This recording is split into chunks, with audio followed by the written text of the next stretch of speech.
Gus Ikdam, pendakwah fenomenal asal kota Blitar yang telah menyentuh hati banyak insan. Wonge teko, saya ini jangan kamu jadikan panutan. Ndonga, njaluk ning Gusti Allah. Ribuan orang datang untuk bertemu sosoknya, dari kaum marginal hingga artis terkenal yang ingin membuka hati. Jadi saya melihat Gus Ikdam ini bisa merangkul. Kulo bangga malahan Gus kalian jenengan ya. Nyapa? Karena jenengan idola saya. Hal itulah yang menggiring saya untuk menemui langsung sosok Gus Ikdam di tanah kelahirannya, Blitar.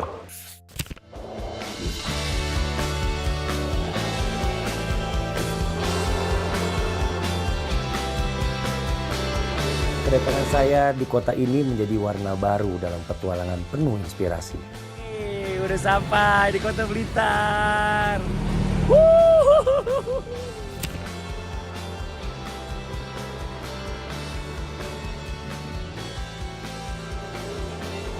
Menempuh perjalanan jauh untuk melihat lebih dekat sosok Gus Ikdam yang berhasil memeluk berbagai kalangan demi meraih ridho yang maha pengampun.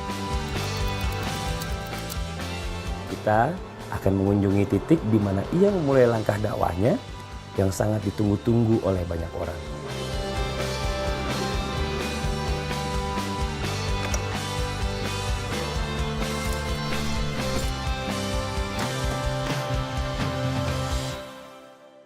Assalamualaikum. Waalaikumsalam, Mas Heri. Wah, Ya. Masya Allah Gus, Alhamdulillah. sehat. Sehat ya? Alhamdulillah. Alhamdulillah. Ya. Siap. Wah ini kita mau ngobrol-ngobrol boleh nih ya? Siap. Monggo. Oke, kita ngobrol di belakang. Iya. Masya Allah semua teman-teman yang berbahagia hari ini di sebelah saya ada Gus Ikdam. Masya Allah Gus, matur suwun, terima kasih banyak udah menyiapkan waktu untuk Sama-sama. tim yang maha pengampun untuk bisa langsung diskusi, ngobrol dan cari ilmu nih sama Gus Ikdam. Mungkin bisa diajak nih buat teman-teman semua yang di rumah biar juga mereka bisa mengawali kehidupannya menjadi orang yang lebih baik. Mungkin sedikit cerita nih Gus nih tentang awal mula masuk pondok nih Gus nih. Jadi saya dulu itu sebenarnya tidak suka. Gak suka justru malah? Pondok itu nggak suka karena inginnya kayak Mas Fadli itu. Wih Masya Allah. Banyak uangnya. Ganteng banyak uangnya. Amin. Tapi karena saya itu dari kecil itu kalau di Jawa Timur itu kan biasanya kalau anak kiai atau cucu kiai biasanya dipanggil Gus. Oh gitu. Dipanggil Gus. Mungkin menurut mereka adalah suatu penghormatan lah. Penghormatan benar. Tapi saya itu dulu nggak begitu tertarik karena ya saya tahu ayah saya sendiri punya santri-santri ya orang di pondok menurut saya agak tertekan. Oh gitu. Dan nanti kalau saya di pondok gimana kalau kehidupan saya tertekan. Oh gitu, iya. Akhirnya ayah saya itu bilang kamu itu dipanggil orang Gus, Abah, saya manggilnya Abah dulu. Jadi kamu itu setahun 2 tahun lah mondok biar pantas. Oh Masya Allah. Biar pantas nanti sisanya nanti belajar di rumah nggak apa-apa. Terus akhirnya ya udah nanti kalau saya mondok dikasih apa, Bah? Wih mantap. Kita masih Harus ada ini ya bergeningnya ya. feedbacknya. Belum ikhlas kita. Belum ikhlas. Akhirnya saya berangkatlah dan akhirnya saya mondok di Kediri. Di awal mula mondok itu di pondok pesantren Queen Al Falah. Setahun 2 tahun saya itu belum fokus. Jadi ngaji itu ya asal ngaji aja, asal sekolah aja. Belum ikhlas ngaji. Iya. Dan akhirnya ternyata memang hidayah itu ada Mas Fadli. Masya Allah benar. Jadi saya itu setahun 2 tahun masih berpikir tentang masalah janjinya ayah saya. Nanti kalau kamu kuat sampai 3 tahun tak belikan motor. Hadiah itu motor ya. Karena saya memang agak suka dulu motor itu suka. Wah mantap Masya Hobi. Allah. Bahkan dulu saking seneng saya sama motor itu ketika ada santri-santri mondok, saya bersih-bersih motor, terus Gus Ikdam itu sama motor kok sayang sekali. Iya. Nah, tapi luar biasanya, ya mungkin ada unsur barokah ya. Masya Allah. Di tahun ketiga, tiba-tiba kiai saya, Kiai Munif Jazuli, itu gerah, sakit. Oh sakit. Sakit, dan saya itu merasakan, saya itu selama mondok hampir 3 tahun nggak pernah sungkem. Jadi santri mondok 3 tahun, nggak pernah sungkem kiainya, salim, sungkem itu salim. Terus saya ini berpikir, ya Allah, mondok saya ini gimana ya? Saya ini nanti ilmunya manfaat apa enggak ya? Tiba-tiba ada pikiran seperti itu. Ya apa itu mungkin barokah dari guru-guru saya yang ngajarkan ngaji atau apa ya saya nggak tahu. Tiba-tiba Mbah Yai saya ini sedo, meninggal. Saya ini tiba-tiba hati saya terenyuh. Seketika itu janji-janji yang dikatakan ayah saya, apapun itu bentuknya, saya lupa. Dan seketika itu langsung saya itu berpikir, saya ini masih bodoh. Saya ini ilmu agama sangatlah rendah, saya ini sangatlah tidak pantas untuk dipanggil Gus, saya ini tidak pantas menjadi cucu dari kakek saya seorang kiai, menjadi anak orang tua saya, abah saya, dan ibu saya. Akhirnya saya itu sampai telepon kakak saya. Kakak saya sampai kaget, loh kamu kok berpikir kayak gitu? Sudahlah, nanti ibu biar sowan ke putra-putranya saja. Pokoknya kamu baik-baik saja di pondok. Lah akhirnya setelah itu saya nggak pengen pulang. Padahal tadi kan rencananya 3 tahun tadinya ngejar mau pulang. motornya itu loh, Ngejar motornya, ngejar hadiahnya, ngejar bonusnya itu tadi. Bonusnya. Ngejar door prize-nya itu tadi. Lah ternyata berubah. Pulang dari rumah ditawari sama ibu saya, kakak kamu itu kuliah, kamu besok jadi apa? Kalau kakak kamu S1, kamu itu S apa nanti? Lah akhirnya sudahlah Bu, saya itu nggak usah kuliah, saya itu tak mondok lagi aja. Masya Allah. Akhirnya saya itu berusaha mondok nambah, jadi nggak di Queen Al-Falah, saya pindah di Induk. Masya Allah. Terus lanjut mondok sampai kapan Gus? Mohon izin kalau boleh tahu Gus. Akhirnya saya mondok di pesantren Salaf. Jadi teman-teman saya kuliah, teman-teman saya sekolah, saya itu cuma ngaji saja itu ada kurang lebih 5 tahun.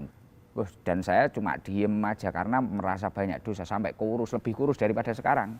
Sekarang sudah kurus, dulu lebih kurus lagi. Kayak peleburan dosa. Diem di pondok diem, dan setiap saya dipanggil Gus saya merasa malu. Akhirnya saya setiap pulang saya ziarah ke makamnya kakek saya, nangis di situ. Mungkin apa itu petunjuk dari Allah, hidayah itu seperti itu ya kita nggak tahu pada waktu itu. Dan sama sekali saya tidak menagih ke orang tua saya dulu apa yang dijanjikan. Ya dari situ saya, wah itu hebatnya orang tua saya. Dulu berangkatnya saya seolah-olah kayak ditipu.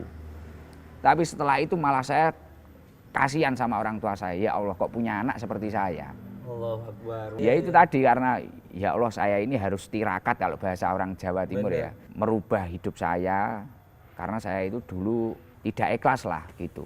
Jadi berusaha hafalan, berusaha ngaji sungguh-sungguh. Kurang lebih 8 tahun terus ayah saya stroke, saya pulang. Oh, sempat juga ngeliat Abah di rumah sampai stroke. Gimana tuh keadaannya jadinya? Akhirnya saya terpaksa pulang, saya merawat sekitar 2 tahun sampai beliau wafat. Innalillahi wa inna ilaihi raji'un. Dan kalau kita lihat tadi momen kehilangan Abah itu apa yang dirasain sama Gus Sangat Iqdam luar sendiri? biasa. Bahkan saya itu sering nangis sendiri waktu ngaji. Dulu yang diinginkan ayah saya itu saya istiqomah ngimami di musola kecil ini. Saya ngaji walaupun hanya kitab kecil atau apalah. Sekarang ketika saya sudah punya kesibukan kurang lebihnya yang agak diharapkan orang tua saya sudah nggak ada. Ya Allah, yakin banget sih beliau tuh bangga dan beliau pasti tahu. Itu Masya Allah, itu mulainya gimana ngerintisnya Gus? Biar sampai sekarang ini tuh bisa sampai, Jadi Masya Allah. waktu saya pulang, abah saya sebelum stroke itu, ayah saya itu sering bilang, kamu itu santri, mbok ya dikit-dikit ngaji sana, pulang dari pondok kok kayak gitu. Kan santri biasanya pulang dari pondok tidur aja. Karena balas dendam, di pondok sudah banyak kegiatan, di rumah tidur. Terus akhirnya saya itu berpikir, gimana ya caranya membahagiakan orang tua saya. Waktu itu pulang dari pondok saya kerja tidak bisa. Ya udah dikit-dikit akhirnya saya berusaha untuk ngaji. Tapi ya itu tadi, saya kalau ngaji dengan santri-santri belum begitu nyaman ya, cuma sekedar tapi kurang asik kayaknya. Iya. Lah akhirnya saya sering ke warung kopi. Di situ nyun sewu itu yang dibicarakan togel, yang dibicarakan apa. Saya itu memang dari kecil selalu punya teman-teman itu yang unik-unik. Orang-orang yang mungkin ibadahnya ya kurang baik, agamanya kurang baik.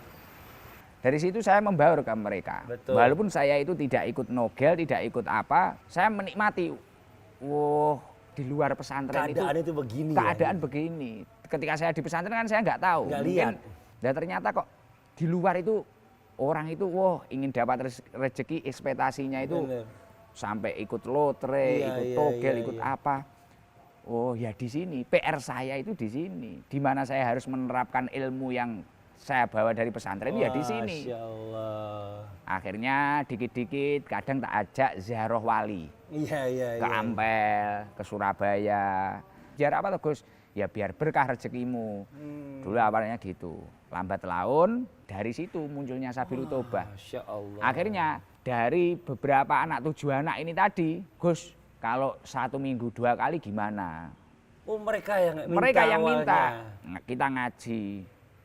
Ya udah kitabnya apa? Tak kasih tahu contoh kitab. Awalnya mintanya itu kitab besar, tafsir Jalalain, Tafsir Jalalain, iya, tafsirnya Al-Qur'an. Oh jangan, kamu itu yang rusak itu akhlaknya. Iya, iya, iya, iya. Tak carikan kitab akhlak aja. Iya, iya, Akhirnya iya. dari situ tak kasih 2 pilihan dan milih salah satu kitab. Kita mulai dulu malam Selasa sama malam Sabtu. Akhirnya ngaji, kopi tak buatin sendiri, dicaci saya. Bahasa Jawanya gini, sopo iki nggo gawe kopi kok goblok men pahit iki ngono biasa. Padahal yang bikin saya dan uang saya sendiri. Jadi 7 itu pakai celana bolong-bolong. Iya, iya, iya. Saya ngaji lihat kayak gini. Makanya mohon maaf Mas Fadli, kadang Siap. bahasa saya waktu ngaji kalau malam Selasa itu kasar. Karena memang berawal ya itu makanya ada bahasa saya manggil jamaah saya garangan itu. Iya, iya, Garangan iya, itu iya. kan hewan yang agak bahaya di ladang-ladang itu loh. Iya, iya, iya, Nah, iya, iya, iya, itu. iya. Tapi ya Masya Allah ya, tapi kalau kita lihat sekarang ini jamaahnya memang semakin banyak dan semakin membludak. Pernah nggak nyangka nih, ini banyak banget, ini bener nih jamaah yang mau dengerin tausiah saya gitu loh maksudnya. Ya saya pokoknya asal ngaji aja gitu. Nggak pernah saya berpikir Berapapun yang datang, yang hadir berapa gitu ya. yang datang. Ya cuma kadang dikabari sama siapa, semisal Hmm. Pak Camat atau Pak Lurah, Gus ini tadi kalkulasinya sekian ribu, sekian itu. Oh iya gitu.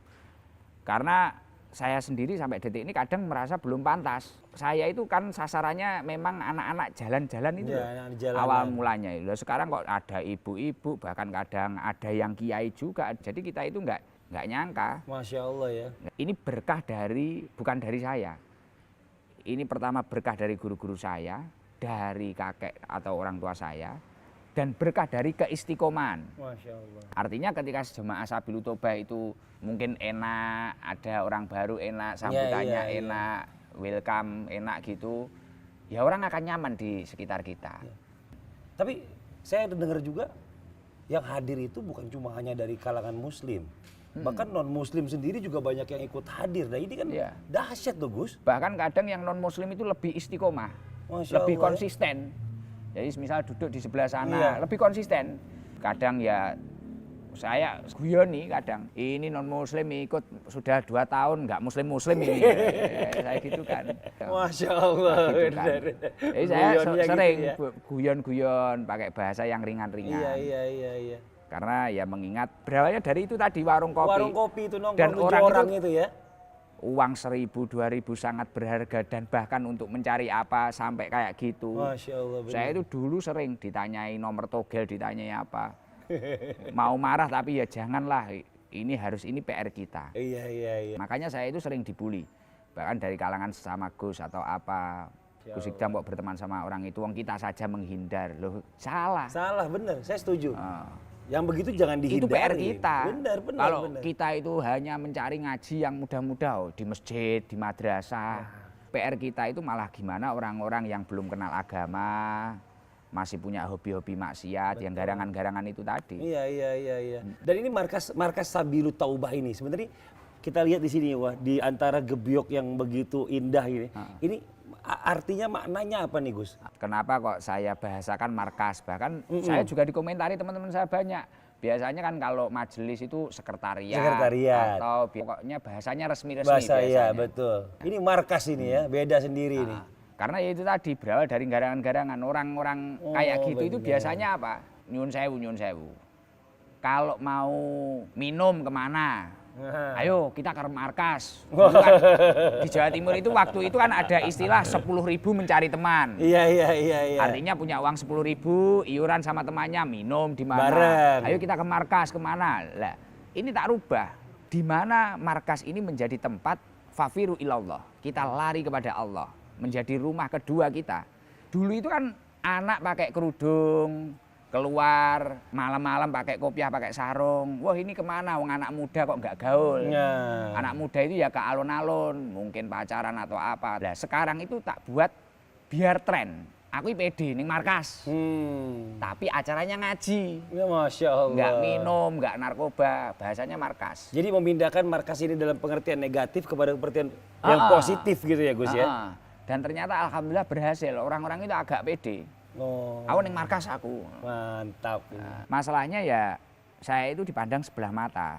Ya memang karena ya di sosial media ya bebas tapi nggak masalah. Saya juga nggak marah karena memang ini langkah saya. Betul. Dulu kalau saya disuruh milih, saya ya milih jadi kiai mungkin kayak kakek saya atau kayak abah saya yang bertemannya memang dengan orang-orang baik atau santri-santri, beliau istiqomah ya kalau milih. Kalau disuruh pemilih. Kalau disuruh memilih, tapi kan ini bahkan saya dulu waktu jamaah 200 saya jenuh. Ya Allah, ini orang 100 kok apa itu tukang ngentaing. Ini jamaah ini kok ngejek semua. Ya Allah, saya itu kok ditakdir seperti ini. Mau tak bubarkan dulu. Sempat ada perasaan itu ya? Saya sampai mau frustasi. Saya bilang ke ibu saya, Bu, tak bubarkan aja. Saya udah nggak kuat, ditata sulit, lebih enak nata orang-orang yang sudah ingin niat ngaji. Benar. Ternyata ibu saya itu luar biasa, selalu mengingatkan saya sabar. Ya memang kamu itu jatahnya seperti ini. Semua orang itu memiliki nikmatnya masing-masing, bahagianya masing-masing dan ujiannya masing-masing. Nikmati saja bagianmu. Oh ternyata lambat laun mereka akan lebih mengerti. Ya itu tadi mulai dari bahasa-bahasa saya itu mungkin markas. Terus apa? Bahkan saya ngajak umroh jamaah saya nggak seperti ustadz-ustadz yang lain. Ayo kita umroh, enggak gitu. Saya gini, ayolah sekali-kali kita ngopi di Mekah. Wih Masya Allah. Di Madinah, masa ngopi cuma di rumah aja. Loh Gus saya belum pantas. Loh kamu aja masuk diskotik nggak pernah nanya pantas atau tidak. Iya. Semalam kamu berapa karaoke? 5 juta Gus. Alah umroh 30, 40 juta gampang. Nggak sampai 1 tahun ngumpulin kamu dapat. Masya Allah. Jadi problemnya kita sering dipandang sebelah mata. Ya. Tapi ya itu nggak masalah. Iya. Nah ini Masya Allah ya, maksudnya alhamdulillah kita lihat sekarang ini Gus Ikdam ini menjadi panutan banyak orang. Dan ini apa yang dirasakan sama Gus Ikdam sendiri nih Masya Allah nih? Kalau saya dikatakan panutan saya malah semakin takut. Karena usia saya masih muda, setelah itu keilmuan saya juga belum mumpuni lah untuk dikatakan menjadi panutan. Karena kalau orang itu menjadi panutan itu artinya dia itu menjadi kiai atau menjadi ulama. Lah al ulama itu kan warasatul anbiya. Warasatul anbiya, pewarisnya Nabi, betul. Lah saya waduh masih jauh kita. Tapi kan akhlaknya. Itu kan menurut Gus Ikdam. Tapi kalau menurut kita ini kan Gus Ikdam ini udah live the pride gitu. Wah, kan udah luar biasa kayak ya memang jadi satu orang yang bisa menjadi kebanggaan orang-orang atau kebanggaan masyarakat sekitar gitu loh. Perasaan apa mungkin ya kedepannya mungkin kadang, Gusti pengen lebih bagaimana? Ya untuk diri saya sendiri saya ingin menjadi lebih baik lah. Iya. Karena ya itu kadang ternyata setiap pergerakan saya atau bahkan setel saya bahkan apa itu kadang diikuti orang. Bahkan saya sering kalau saya ngaji terlalu jauh jangan ikut. Loh nanti kalau sepi gimana Gus? Bene, lebih baik kamu di rumah sehat, kerja, kalau ada waktu ngaji aja. Nggak usah terlalu ikut saya kemana-mana, saya kasihan. Karena ekspektasi saya itu bukan masalah saya ini punya jamaah banyak atau gimana enggak. Tapi orang yang pernah bertemu saya, setidaknya lebih baik daripada masa lalunya. Masya Allah, amin. Ingin saya seperti itu. Benar. Penting kamu lebih baik. Makanya salah satu yang menjadi semangat saya itu sering sakit Mas. Karena saking padatnya jadwal saya. 1 hari kadang 2, 3, 4. Akhirnya saya sampai capek. Mungkin salah satunya juga hiburan buat Gus Ikdam ini makanya sering-sering ke Mekah kali ya. Mungkin sering umroh gitu ya. Ibadah tenang gitu ya. Mungkin ekspektasi saya di sana nggak ada yang banyak yang kenal. Lah ternyata ya sekarang nggak bisa sosial tetap media. Aja. Tapi ada hikmahnya apa nih sering-sering ke Mekah apa nih Gus? Ya itu, Masya Allah kemarin saya pertama mendarat itu kan ke Jordan. Kita Jordan, dari iya, Palestina dari Jordan, itu iya. dari Palestina ke Palestina itu lewat Jordan. Lewat jalur Jordan, darat, iya. nggih. Saya ziarah tabaruk ke tempat-tempat yang pernah disinggahi Rasulullah. Di Masya situ Allah. ada pohon sahabi itu waktu Rasulullah perdagangan itu pernah buat berteduh. Berteduh di situ, betul. Iya dah, Mas Fadli. Iya. Saya itu sampai mikir gini, ya Allah, pohon saja yang pernah dibuat teduh Rasulullah. Ini sudah beribu tahun, berapa ribu tahun ini sejak zaman Rasulullah masih hidup. Artinya apa? Ternyata sesuatu yang berhubungan dengan Rasulullah itu ternyata masih hidup sampai kapanpun. Nah, artinya apa? Pelajarannya hati kita itu berarti kalau kita ingin terus hidup, katakanlah ketika kita sakit, katakanlah ketika kita apa, tapi hatinya gimana agar terus hidup? Kita harus menjalin hubungan dengan Rasulullah Shallallahu Alaihi Wasallam. Nah, kalau Rasulullah mungkin dulu dilempari batu, mungkin sekarang kita dilempari omongan-omongan yang buruk, ya akan kita tampar. Sikat aja lagi, pokoknya yang penting masih jalannya Allah. Mungkin ada doanya atau apa nih Gus, biar kita nih teman-teman semua yang lagi nonton ini juga bisa merasakan datang ke tanah haramnya Allah. Ada amalan apa yang perlu dilakukan nih Gus? Kalau amalan bacaan yang baik ya kalau ingin haji ya baca surat haji di Al-Quran itu loh. Oh surah haji ya, surat, baca surat haji itu kalau amalan. Tapi kalau ingin lebih cepat terpanggil gimana? Kita istiqomah dalam kebaikan. Mungkin kita itu mampunya istiqomah, kita berjamaah. Jamaah saja. Semakin kita mendekat kepada ulama-ulamanya Allah Subhanahu wa taala. Ada kultum, ada pengajian di mana kita berusaha hadir. Hadir kita semangat dari pengajian tersebut. Berapa ilmu yang kita dapatkan, kita terapkan sedikitnya di rumah. Masya Allah. Terapkan sedikit demi sedikit. Nah itu yang mempercepat kita terpanggil. Oh, Masya Allah. Dulu saya juga nggak bayangkan, cuma doa biasa. Ya Allah, kalau pengen ziarah Mekah Madinah. Cuma bahasa biasa gitu. Mungkin karena berkahnya itu. Masya Allah. Berkahnya kita itu selalu belajar ilmunya Allah, berusaha terus mendekatkan diri kepada Allah, ya itu. Iya. Tapi gimana caranya kita bisa membangun semangat untuk diri kita ini untuk datang mau ke pengajian gitu loh. Itu apa yang harus kita lakukan dari diri kita sendiri, Gus? Kita harus berusaha melawan hawa nafsu kita. Dan kita yang pertama, gimana untuk kita itu, Gus saya itu nggak suka sih sama pengajian, saya itu belum suka. Saya itu jenuh, kadang ada pengajian ya ngantuk ya apa. Iya benar tuh. Bagi saya kadang ada bahkan kalau anak muda sekarang bullshit lah. Mungkin bisa ngomong nggak bisa jalani atau apa kan biasa seperti itu. Kita harus sadar dan harus yakin. Ada hadis Rasulullah mengatakan seperti ini Mas Fadli. Ya. Alamatu irodi anil abdi istigholuhu bimalayanihi. Tanda-tandanya seorang hamba yang mulai ditinggalkan oleh Allah. Ini adalah orang mulai disibukkan oleh sesuatu yang tidak bermanfaat untuk dirinya. Nauzubillah min dzalik. Nah sebenarnya saya ini mendirikan ST ini, Sabilul Toobah ini, tidak muluk-muluk, bukan kok agar anak-anak pinter atau gimana. Sebenarnya dulu awalnya sederhana, agar dari orang-orang yang sering disibukkan kemaksiatan, gara-gara dulu banyak judi online, banyak apa. Iya. Setidaknya ada momen-momen dia itu kembali kepada Allah. Entah itu malam Selasa ataupun malam Jumat itu. Iya. Sadar bahwasanya ketika kita disibukkan oleh keburukan, kita mulai ditinggalkan oleh Allah. Dan ketika kita ditinggalkan oleh Allah, itu adalah awal mula hidup kita itu tidak enak. Makanya ngaji itu adalah tempat kembali kepada Allah, tempat lari kepada Allah. Nah inilah kehebatannya mengaji ya, the power of mengaji untuk ridho dari yang maha pengampun. Ini Masya Allah luar biasa. Bahkan saya sering bilang ke jamaah, lah malesnya orang ngaji ya kayak gini, kita tahu dosa-dosa kita. Iya betul. Kita tahu kebodohan kita seperti itu. Makanya kalau orang itu semakin ngaji sebenarnya dia itu kalau memang dia berhasil, dia tidak akan merasa pintar, tapi dia akan semakin merasa bodoh. Karena banyak ilmu yang belum dia ketahui. Benar. Kita tinggal mengikuti dan kita itu enak loh. Bahwasanya Allah itu sangat sayang terhadap hambanya. Jadi kita itu sudah diciptakan oleh Allah sekaligus untuk ada contohnya. Contohnya siapa? Rasulullah. Lah gimana agar mengetahui akhlaknya Rasulullah ya dengan mengaji. Kalau kita hanya lihat YouTube, lihat apa, terus gimana?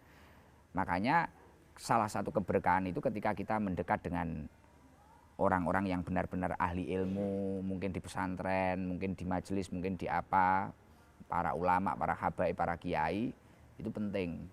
Karena man aroda dunya fa'alaihi bil ilmi wa man arodal akhirah fa'alaihi bil ilmi. Orang kalau ingin enak dunianya ya harus mempunyai ilmu, amaliyah ilmiah. Betul. apa yang kita lakukan itu ada ilmunya. Dan ilmiah amaliyah. Ilmu kita itu benar-benar kita amalkan. Amalkan. Jadi kita tidak hanya pintar saja, tidak hanya bisa saja, tapi kita bisa mengamalkan dari apa yang kita Dapat dapatkan. ilmunya. Ini Masya Allah luar biasa nih buat teman-teman semuanya yang sudah menyaksikan. Banyak pesan sebenarnya yang tadi dikasih oleh Gus Ikdam kepada kita semuanya. Bahwa kalau kita mau hidupan kita enak ini, ayo sama-sama kita mengaji. Dan kita mengaji bukan cuma hanya mengaji, tapi amalkan dengan apa yang kita dapat tadi ilmunya. Dan mudah-mudahan ya hari ini pertemuan kita dengan Gus Ikdam ini bisa mendapatkan ilmu yang banyak dan bermanfaat buat kita semuanya. Sekali lagi terima kasih banyak ya. Saya pengen ngajak Gus Ikdam motoran boleh mengenang masa lalu? Nggak apa-apa. Boleh ya? Nah, Sebentar ya kita jalan-jalan naik motor ya. Sambil mengenang sebelum mondok dulu. Sebelum mondok. Kalau gitu saya ganti jaket dulu ya Gus ya. Siap, biar sama Siap, nanti. biar sama. Yo siap Gus. Siap, Masya siap. Allah ya. Ayo. Assalamualaikum. Nih buat semuanya.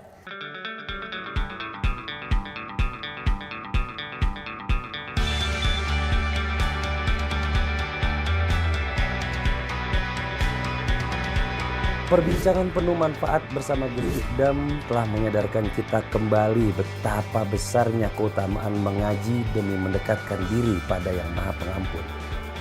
Saya masih akan melanjutkan lagi perjalanan ini berbagi kisah inspiratif dari sahabat saya lainnya.